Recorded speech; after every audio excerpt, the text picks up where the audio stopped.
Assalamualaikum warahmatullahi wabarakatuh. Alhamdulillah, assalatu wassalamu ala rasulillah, ma ba'd. Kaum muslimin yang dirahmati Allah subhanahu wa ta'ala, Ustadz Khalid Basalamah akhirnya batal mengisi acara tablik akbar di Masjid Al-Jabbar, Bandung, Jawa Barat.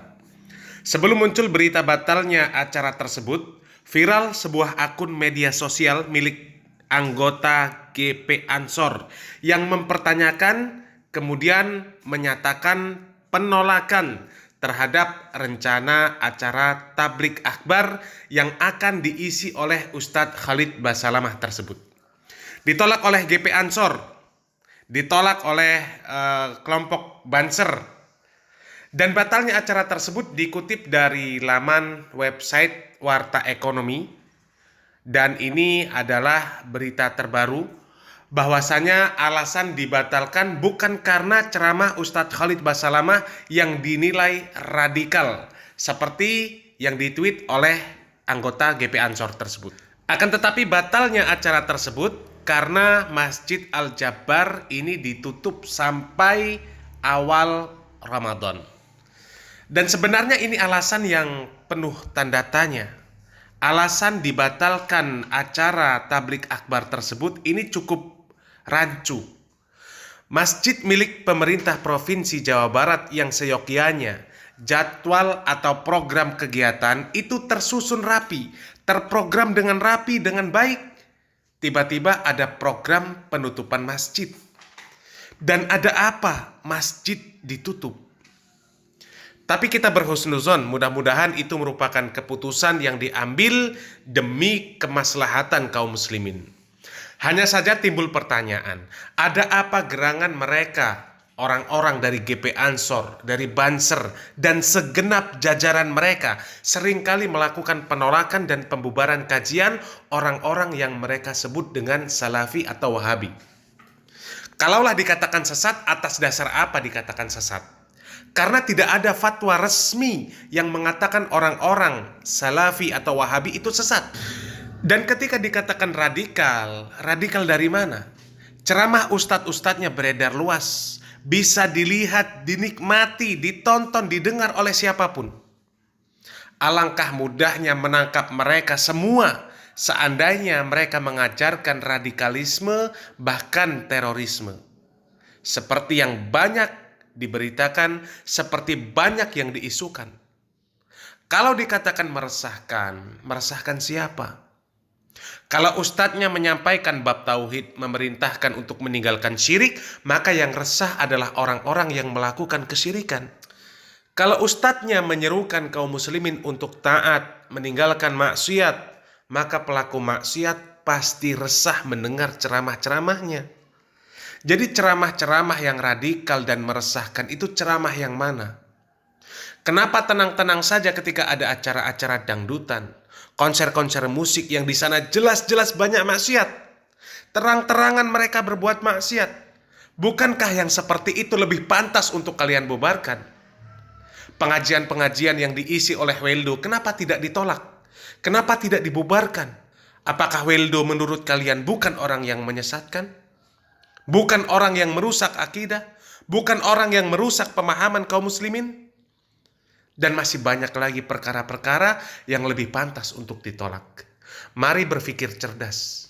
Semua yang kita lakukan, semua yang kita katakan, semua tindak tanduk kita akan dimintai pertanggungjawaban di hadapan Allah Subhanahu wa ta'ala. Barakallahu fikum. Wassalamualaikum warahmatullahi wabarakatuh. Kemarin kasus masalah Banjarmasin. Saya pas tiba di sana, saya bilang sama panitia, Ustadz gimana ceramah? Ceramah. Kenapa enggak ceramah? Tidak ada sesuatu yang kita sembunyi. Saya bukan orang PKI yang perlu ditakuti, ya? Atau saya mengajak orang untuk kafir. Kita mengajak kalau Allah, kalau Rasul. Ceramah saya semua hampir 600 judul ada di YouTube, bisa ditonton sama semua orang, bisa dinilai. Semua rujukan kita, kajian kitab Minhajul Muslim, kajian Riyadhus Shalihin, kajian tentang Lawaqidul Iman, buku-bukunya ada semua. Referensinya jelas. Dan saya sangat terbuka, kalau ada sesuatu yang salah nasihati, silahkan. Alhamdulillah, jazakallah khair kalau nasihatin, gitu kan. Tapi rupanya nggak tahu surat itu dari mana, tidak ada kop suratnya, tiba-tiba main mengancam. Ini semua hal yang sama sekali jauh dari adab kaum muslimin, ya. Di Indonesia, teman-teman yang tanda tangan di situ mengatasnamakan, gitu kan? Mengatasnamakan lembaga-lembaga mereka. Masa kalau Natal jaga gereja? Hah? Masa pemimpin non-muslim didukung? Masa pabrik sendal yang tulis lafzul jalalah mau ditutup kemudian mereka bela? Syiah buat acara dibela, ya. Ahmadiyah dan seterusnya aliran sesat banyak. Ahli sunnah wal jamaah ditahan. Dan apa haknya secara hukum pemerintahan, apa haknya gitu? Tidak ada hak syar'i. Kalau yang tahan mungkin aparat pemerintah, resmi, militer pemerintah mungkin. Ini enggak sama sekali. Dari mana ini? Gitu kan? Tapi saya lihat subhanallah pada saat itu sudah terlalu banyak ya. Itu kemarin masa yang datang untuk hadir taklim saja, kalau dihitung-hitung bisa 10.000 kali lebih. Ya. Ada yang sudah nginap berapa hari dari Palangkaraya, dari mana-mana segala macam. Kemudian juga ada yang sudah nginap sampai 2 hari di situ. Akhirnya di tempat yang saya nginap, jazakallah khair Pak Haji yang undang itu, ngumpul semua ikhwah. Masjid tahu tidak datang, saya ditahu di sini datang semua. Akhirnya terpaksa saya buatin ta'lim di rumah. Tapi apa jawaban saya teman-teman sekalian? Saya bilang ikhwani. Dan itu betul juga ada akhwat. Kita harus tahu satu hal. Tidak ada dalam agama itu tidak ada cobaan. Ada cobaan. Dalam dakwah ada cobaan, dalam membangun ada cobaan. Ada cobaan. Kita anggap ini ada saudara-saudara kita muslim yang tidak ngerti apa-apa tentang keadaan, belum kenal saya, belum tahu, main langsung vonis, apalagi ditulis Khalid Basalamah pemecah umat ini. Apa yang pemecah umat? Apa yang saya pecahin? Hah? Kalau saya disuruh pecahin telurnya, mungkin iya saya pecahin telurnya supaya makan gitu. Nah, apa yang dipecahin gitu? Ya. Jadi akhirnya ditulislah hal-hal yang tidak benar. Saya bilang jangan balas kebodohan dengan kebodohan. Ingat, saya minta antum dengan tenang, ribuan orang pulang, jangan buat keributan, jangan balas kebodohan dengan kebodohan. Sudah selesai, nggak masalah. Saya pun akan balik ke Jakarta, gitu kan? Jangan jadikan sebagai sebuah masalah. Ini cobaan. Nabi SAW bahkan dilempari batu di kota Taif. Gitu. Sabar beliau berdakwah, sudahlah. Ya, tidak ada sesuatu yang perlu kita khawatirkan. Jangan balas keterburukan akhlak kecuali dengan kebijaksanaan. Harus begitu, kedewasaan. Udah selesai. Alhamdulillah saya dari kecil sudah terbiasa memimpin lembaga. Artinya sudah biasa dari kecil, dari SD dipilih jadi pemimpin ketua kelas, jadi begini sampai saya ngajar di kampus di Makassar jadi wakil rektor, kemudian saya jadi ketua yayasan berapa kali. Udah biasa mimpin dan saya udah biasa hadapin banyak karakter jemaah di pengajian dan seterusnya. Gak perlu kita balas dengan emosi. Saya gak perlu bilang itu serang sekalian, ribut. Alhamdulillah. Dan saya tetap berdoa kepada Allah mudah-mudahan teman-teman diberikan hidayah. Siapa tahu malah dengan dengar ceramah insya Allah malah lebih baik gitu kan.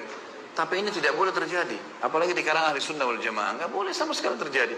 Saya juga warga negara Indonesia. Sampai salah satu pengacara sana bilang, Ustaz ini kalau antum yang sedang diserang, antum warga negara Indonesia, bisa menyampaikan apa saja sebagaimana pemabuk bisa ngomong apa saja di jalanan.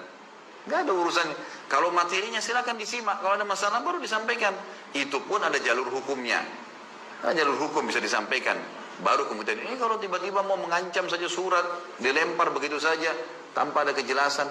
Sekarang malah dibumbu-bumbuin tuh. Karena dianggap tidak berhasil dibumbuin tuh. Oh sampai gubernur nolak, sampai segala macam hal. Ini tidak benar semuanya. Saya ketemu dengan salah satu saudara kita, pimpinan Angkatan Darat. Sana datang ke pengajian. Kebetulan 16 tahun beliau di Makassar. Kemudian beliau datang pengajian saya sering tapi kembali Makassar, beliau bilang, loh saya kumpul sama gubernur malam hari itu.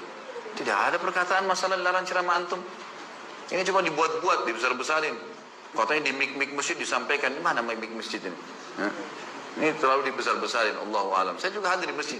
Sempat di Masjid Muhammad Hasanuddin memang disampaikan. Kalau ceramah Ustaz Khalid ini tidak diminta disampaikan gitu kan. Tapi waktu saya tanya orang-orang, betul nggak gubernur bilang? Enggak benar. Itu dari pendapatnya dia pribadi menyampaikan gitu kan. Dan ternyata bersama dengan teman-teman ini kan gitu. Tapi nggak masalah. Ini Allah subhanahu wa ta'ala akan memenangkan agamanya ya kan? Yang jelas tidak ada sembunyi. Alhamdulillah sampai jadwal ceramah saya di Jakarta ada alamatnya, ada kontak personnya, nggak ada yang saya sembunyikan. Ceramah semua diupload di YouTube. Antum rekam nih bebas, nggak ada yang larang. Ada yang salah, akhi nasihatin saudara muslim ya. Tapi mencegal ceramah sementara gereja yang jelas Nasrani dibendung, dilindungi. Gimana akal sehatnya nih kan begitu. Tapi ini semua adalah emosi sebelaka yang tidak ada hasilnya sama sekali. Dan ini berbahaya teman-teman sekalian. Terlepas daripada saya, saudara muslim yang disakiti atau dihina atau sampai apa, ini berbahaya pada hari kiamat. Bagaimana kalau ketemu hari kiamat nih? Hah? Rebut-rebutan pahala. Saya sih terima transfer, gitu kan? Lah iya. Kalau antum gimana? Tidak ngerti, tidak kenal, kan gitu masalah. Kecuali sempat minta maaf, silakan. Dan ingat dalam Islam, kalau kita memaafkan saudara muslim kita yang sedang berbuat salah, kita dapat pahala. Tapi dia belum lepas dari hukuman sampai dia minta maaf. Garis bawah itu ya. Makanya dalam Islam kalau ada yang ghibah, ada yang fitnah kita, kita maafin, itu sudah pahala buat kita. Itu perintah agama. Tapi selama dia tidak minta maaf, dia tidak lepas dari hukuman. Karena hukum syar'i memerintahkan dia minta maaf dulu. Kita memaafkan ibadah bagi kita. Wal afina 'anil nas. Allah. Orang yang suka memaafkan orang lain, seperti itulah. Allahu a'lam. Jadi ya, jangan memperbanyak musuh pada hari kiamat, teman-teman sekalian. Sibukkan diri dengan hal yang positif. Ingat selalu itu. Kita akan meninggal dunia dan ada tanggung jawab hari kiamat.